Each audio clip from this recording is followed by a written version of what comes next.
Good day from Wall Street. Thank you for joining us. This is Nick Casella, Senior Mining and Metals Analyst here at the Wall Street Ledger. I'm pleased to welcome with us on the line Christopher Guertison. He's the CEO and Executive Director at Nova Minerals. Nova Minerals currently trades shares on the Australian Stock Exchange on ticker NVA, as well over-the-counter bulletin board for all you American investors, ticker NVAAF. Chris, thank you for joining us here at the Wall Street Ledger. Yeah, it's great to be with you today, Nick. Thanks for having us. I love having exciting investment stories like this. If you could talk about the current projects and operations in Alaska as well as Canada. Right. So our flagship for Nova Minerals, our flagship project is up here in Alaska in the Tintina Gold Province. And if you're familiar with the Tintina, this is where the historic Alaskan gold rushes were, the Klondike and all these things you've heard of. Now we know where all that gold come from. The major projects in this area that people might have heard of, 10 million ounce plus deposits, not uncommon in our neighborhood. You got Kinross, Fort Knox. You got Dublin Gulch on the Yukon side, Donlin Creek, the Nova Gold deposit there, 40 million ounces at that one. And so that's the belt we're sitting to. That's our neighborhood. Now, our project has a 220 square kilometer claims out there. And on that one deposit, we have a resource on. It's called the Corbel deposit. That's what we've really been focused on. To date, we've defined 3.3 million ounces in resource there. And we have lots more samples in the lab that from drilling that we've been drilling all year long. They're in the lab. They're waiting to be processed and getting the results back. But and so based on all those results, once we get them back from what we're seeing, our guidance for next year is to have over 5 million ounces in the resource. Now, we've been drilling all year. Nothing is slowing us down. We're full steam ahead, although we do have this assay return bottleneck. So we're drilling through the winter. We're drilling up to 40,000 meters this year, another 80,000 planned for next year on our path to production. So we've also started our PEA scoping study, Nick. And we've started our metallurgical test work. We've started the environmental baseline studies, getting everything in place to have that data and have all of those studies complete so that we can start a feasibility study by 2022. Feasibility study by 2022, and then decision of mine by 2023, 2024. We want to be digging up the first dirt in 2025, first gold pour 2025. We're an aspiring gold producer. We want to be a producer. We're aiming to be the next low-cost producer in Alaska and indeed in the world. We're not here to play the market. We're not a lifestyle company. We're aspiring. Now, the kind of deposit that we're sitting on, Nick, is called the intrusive related gold system. These are some of the most profitable mines in the world. You know, if you look at our peers here, they produce gold at $600 to $800 per ounce, all in sustaining cost. And that's what we're looking at. From the surface, bulk mineable, 20 to 30 year mine life. Very low strip ratio. It's not one of these narrow vein things. It's basically a sea of mineralization, and everything you dig up is basically pay dirt. And so what I'm talking about is the Corbel deposit. That's only one of 15 other known prospects that we have on our 220 square kilometer claim block here at various stages of advancement that we're pushing through the pipeline. We're unlocking the district. We have another prospect there, the next cab off the rank that we're going to start drilling next year, 20 meters along strike or 20 kilometers along strike length right down to the south, called the RPM prospect. We did some rock chip sampling there last year, and we got 9 to 10 ounces per ton. So we're going to be following that up. That'll be the next resource. In addition to Corbel, it adds some serious depth to this Estelle Gold project. And so, yeah, we're on the fast track to production. We're unlocking a district. Wow. Did I hear 5,000 estimated? 5,000 what? You said that the estimated from the ground. 5,000. What was that? Skip that. Talk about the current infrastructure within these regions as it pertains to, say, drilling, exploration, etc. Right. So infrastructure. With these projects, it's all about access and power. And so in terms of access, we have access and infrastructure. On site this year, we embarked on the major drilling program, and we've established ourselves to be a year-round operation. We have a permanent 30-man camp on site that's been fully winterized. And so we can operate through the year, and indeed we're doing that. We have a beautiful piece of infrastructure, the airstrip, 4,000 plus feet. We can bring in large planes like the DC-3 and other planes like that for freight, and that's how we service the operation in the summertime. Now, in the wintertime is the ideal time, actually. In many ways, it's easier to operate in the winter. You just float over that snow. And so in the wintertime, we have a snow road. And so we're coming into that season now. We're doing the snow road again this year. And this is how we bring in our camp, our drill rigs, our earth moving equipment. And so with that snow road, we've done that for several seasons now very successfully. That's how we'll be able to construct the mine via snow road if we have to. But in addition to that, we're also just completed phase 2 studies with the ADIA, that's the Alaska Industrial Development and Export Authority. They are the state entity that puts together public-private partnerships for all the industrial and commercial projects up here, ports, roads, all kinds of successful projects they've completed. We're in an MOU with them for the what we call the West Susitna Access Road. And so that'll be a year-round, all-weather, year-round road going from the Port of Anchorage, tying us into the port, the rail system, and the major highway system here in Alaska, and the terminus right at the Estelle Gold Project. That'll be a bonus for us. This rate is looking to come online right about that 2023, 2024 timeframe. And so that's ideal. But nevertheless, even if it doesn't on time, we can always construct with the snow road. And so that's access. In terms of power, we have the Donlin Creek project to the west of us, the 40 million ounces there. They've approved, and they're constructing a gas pipeline that'll come just 5 miles to the north of our project. So we'll be able to tap into that potentially. There's a feasibility study just on the way to the project to the east of us in feasibility. That's a potential power source. Geothermal project in pre-fees just to the south of us. We've looked at renewables. We've looked at, and we're also looking at the just typical generators. And so plenty of options for power in terms of infrastructure. Given the current share price, do you feel the investment community understands the company and its value potential? Right. So I think, the Australian, which is our primary exchange, that investment community, very sophisticated in terms of resources, actually, they're starting to get it. And hence you see that our share price has really been re-rating now. We've just listed on the OTC this year. So the North American market, we did that so that our local North American investors can take advantage of this world-class project, world-class resource, which we're bringing into production to be a world-class operation. And so that's why we're doing this interview today. But we've starting to have a re-rate because we're very undervalued relative to our peers. So our resources are valued at about half of what our peers are. Our peers are about $200 per ounce. We're less than $100 per ounce. Big opportunity for investors. And so that re-rate is starting now. There's plenty of room to go as we continue to drill, complete the PEA, and de-risk this project. That'll start to accelerate that re-risk. And so we're sitting at about $300 million market cap today, I believe, on the Australian dollars. And, we believe with this undervalue, we're at least a $500 million company. And I think we will be early next year or sooner. And so there's that opportunity to take advantage of that. Now we have $30 million Australian in the bank. So we're cashed up. And we're sitting really, really, really well. And there's exciting times ahead.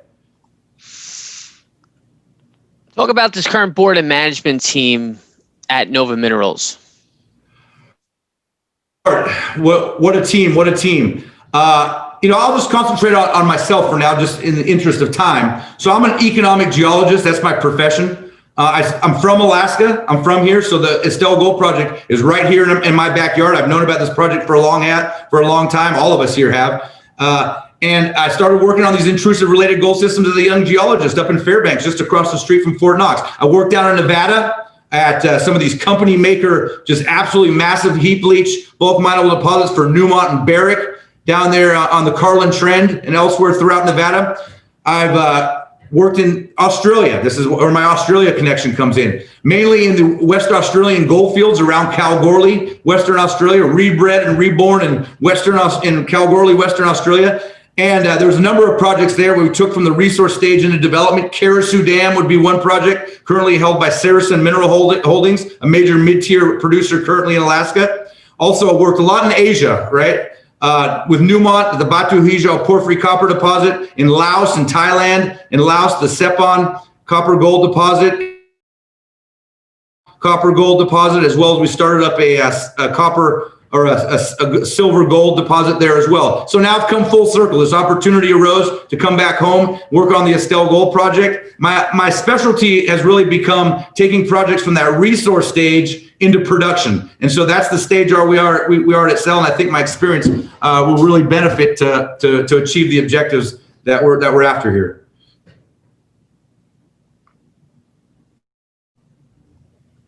What do you feel sets you apart from the other ASX and now OTC bulletin board mining stocks? So our resource and the type of deposit that we have, majority of the Australian companies on the ASX are after, and they're holding what we call narrow vein style deposits. And a lot of these deposits, when you go to mine them, you have a very large strip ratio, causing ore loss and dilution.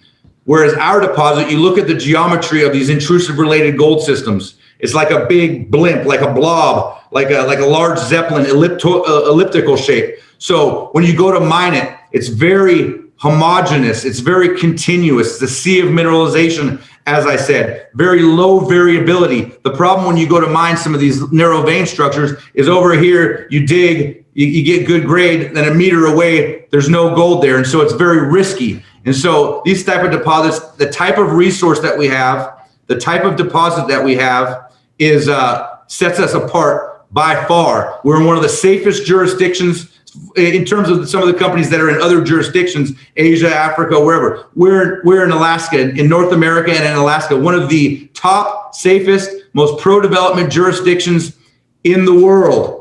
And that's why you see that with some of the major projects up here. Some of them I already pointed out. And so those are the kind of things that set us apart. Also, as Nova Minerals, I should mention, you talked about the Canada, the lithium project. We also have that lithium project in our bag. And so that's in Manitoba, Canada. I'll just briefly tell you about that. It's called the Snow Lake Resources. It's a private company, 73% owned by Nova Minerals. We're looking to spin it off at some point. And it's the Thompson Brothers Lithium Project, sitting right on the rail line. If you've heard the recent Piedmont Tesla deal, so our resource is similar to Piedmont. We have a better grade. So we have currently about 8 million tons at 1.4% lithium. And that's on one dike. These things occur in swarms. And so we just need to get out there and do more drilling. We believe there's a 30 million ton resource out there. Spodumene, we currently have an MOU in place for direct shipping ore offtake agreement with the Tanko mine, which sits on the rail line just to the south of us. This mine was recently taken over by Sino Mine, and with the intention, they only produce cesium there now, but they want to get the lithium going again. The problem is they have the concentrator, but they have no ore. And so we're the most advanced project in the area. And that's why we have that MOU in place to give them direct shipping ore. Put it on the rail line, send it down, let them use the concentrator. Now we have plenty of resources there looking at the Piedmont Tesla deal, we're right there in Otto Alley. Right there north in Michigan, you got Wisconsin and down to Texas there, right on the rail line to get our product out to North America. So we could potentially be doing a deal like that with another customer. We have the resources to do the Tanko mine as well as another customer that wishes to upgrade the battery. We can also look at some value adding and build our own concentrator, our own flotation plant on site to get that 6% spodumene, because the rail also runs to the north to the port of Churchill. We're talking to the German Investment Bureau. They're interested in having our spodumene contract, and we can send that concentrate off to markets to the east as well. So plenty of options. Definitely have the resources to be able to take on several different customers and have lots of options there. So really exciting project in its own right. Where do you see the company positioned in a 2 to 3 year period? Right. In 2 to 3 years, we'll be having a decision to mine at Estelle. That's huge. What we're talking about is, we're on the fast track to production. I've explained what we're doing. We got a PEA going next year, straight into the drilling will continue, feasibility study 2022, a decision to mine 2023, 2024, and by 2025, first gold pour. So that's huge. So what we're looking at, the kind of there forever, Nick. I could drill for the next 2, 5, 10 years, increase my resource to 5, 10, 20 million ounces. But our sweet spot is really to get that resource up to a stage to have an operation for a decision to mine, 10-year mine life, producing as a startup operation 150,000 to 200,000 ounces per year. With the material that we're drilling now, we're focused on, we're looking at a starter pit area in one of those higher grade zones for a 1 to 1.5 year payback period on that project. And so in 2 to 3 years, we'll be having a decision to mine at Estelle, and also the Snow Lake lithium that I've discussed, which is also going into PEA next year, will be well advanced as well. So I expect this to be a multi-billion-dollar company is the bottom line. In conclusion, why should investors consider the company as a good long-term investment opportunity? Okay. Do you trust the financial markets, or do you trust the financial system that we currently have? No. Whether it's right, whether it's here or in its current form or not, at some stage it's degrading. I think we can all agree on that. And so, do we trust in another? Will they try to replace it with another fiat currency? Play that game again? Or are we going to go back what's tried and true for 5,000 years? So people are going back to tangible assets, to what is real. And we all know that real money, the only real money, is gold, because it's not man-made. It's not controlled by man. And so people are going back to gold. Ultimately, that is the reason why gold is so hot right now and will continue to be in the very near to medium term as these markets are starting to recognize and it's really getting hot, actually. Also, lithium, the lithium part, EV, the electric market is going full steam ahead across the world. And so you see these deals being created. We're perfectly positioned to take advantage of that as well. Also with technology, gold plating on all these technology devices, that does have some industrial application. It's minor compared to being money, but also with gold also has some industrial application. And so everything's falling into place for gold, and so that's what we're looking. That's what we're looking at, and we're perfectly positioned to take advantage of all that with our gold and lithium assets. Exciting investment story at hand. Christopher Tyson, thank you for joining us here at the Wall Street Ledger. Thanks for having us, Nick. We'll see you again for the next update. Yep. Our featured guest has been Chris Gergeisen. He's the Chief Executive Officer and Executive Director at Nova Minerals. Nova Minerals currently traded shares on the Australian Stock Exchange on ticker NVA, as well over-the-counter bulletin board ticker NVAAF. Thank you for joining us.